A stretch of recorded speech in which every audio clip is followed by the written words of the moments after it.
Hello students, once again welcome to English Literature Classroom. Today my topic is plants that live on insects. Chapter 62. Let me remind you the name of the book. It's New Radiant Readers Class 8. Clear?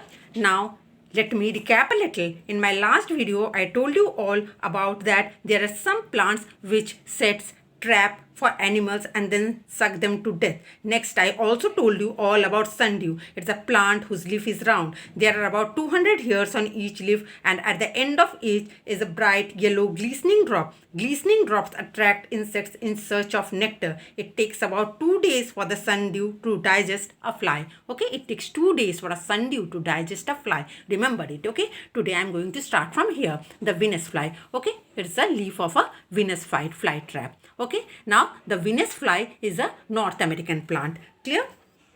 It's a North American plant which is similar to sundew. Leaves are arranged in similar rosette, but each one consists of two semicircles fringed. Okay, each one consists of two semicircle fringed. Clear? Which consist of two semicircle fringed with sharp teeth at the end of a flattened stalk. In the center of each half, there are 3 more bristles. Okay, in the center, there are 3 more bristles. As soon as an insect touches one of these bristles, 2 halves of the leaf snap together like a trap and enclose it. If you visit Kew or any other botanical garden. Now, what are botanical gardens? Botanical garden means a garden where there are varieties of plants and trees. Okay. Now, if you visit Kew or any other botanical garden with hothouse, we shall see not only sundew growing but some other insectivorous plants called pitcher plants. Okay, these are the pitcher plants. Okay, these plants come from North America and Madagascar. Okay, these plants come from North America and Madagascar. Clear? Each plant beats perhaps 2 dozen pitchers, each of which reminds us somewhat of Dutchman's pipe. The bowl is formed from part of the leaf and rises from the end of a long dropping stem, while a some small leaf-like lid protects the opening at the top from rain. Now this pitcher, okay, this pitcher is streaked with red and green and is very attractive. Look, it's so attractive. Okay, but insects look out for nectar. Okay, and are attracted by the quantities of the sweet liquid which they find on outside of the pitcher. Okay, once at the top, curious insect peer inside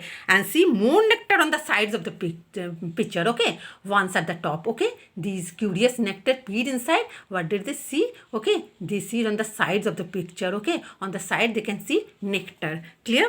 And in their greed they climb down towards it. Nothing stops them. Clear? Nothing stops them. The pitcher is certainly lined with long hairs, but they all points downwards. Okay, they all points downward. Clear?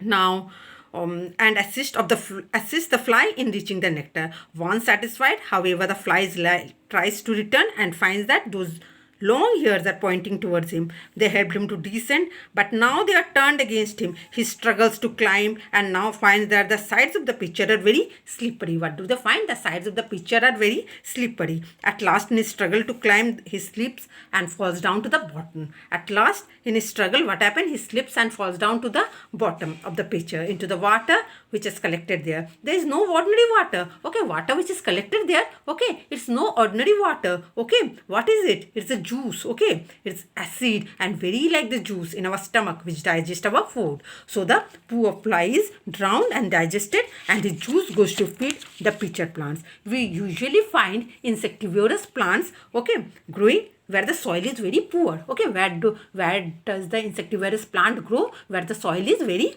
poor. Clear?